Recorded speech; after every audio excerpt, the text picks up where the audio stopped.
Mbunge wa Malindi Amina Mnyazi ameunga mkono kauli ya kamanda wa polisi Pwani Ali Nuno kuwa wanachama wa magenge mbalimbali ya uhalifu wapigwe risasi, akisisitiza walinda usalama sharti waruhusiwe kufanya kazi yao.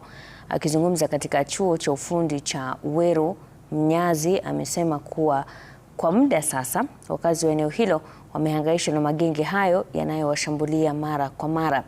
Mnyazi anasema wanaopinga amri hiyo ni wale wanaolenga kutumia vijana vibaya kwa manufaa yao ya kibinafsi. Na hii ni onyo pia kwenu nyinyi wazazi, kwa sababu mimi sitaki kuja kuliliwa. Wewe kama unajua mtoto wako ni mtovu wa nidhamu na anasumbua huko nje, mkanye. Maana ni kubaya. Kama oda imetoka, mjue mimi kama kiongozi sitaingililia ile kazi. Kwa sababu vile sikubali wananchi kila siku na wazika kwa sababu ya vijana wa vipanga. Pia mimi mwenyewe pia siwezi nikakubali. Kwa hivyo vijana mujichunge. The shoot to kill order is out there, na msione kama ni mchezo. Usalama ni amana kuliko kila kitu. Usalama ikiwa mbele, kila kitu inaenda sambamba. Si ndivyo?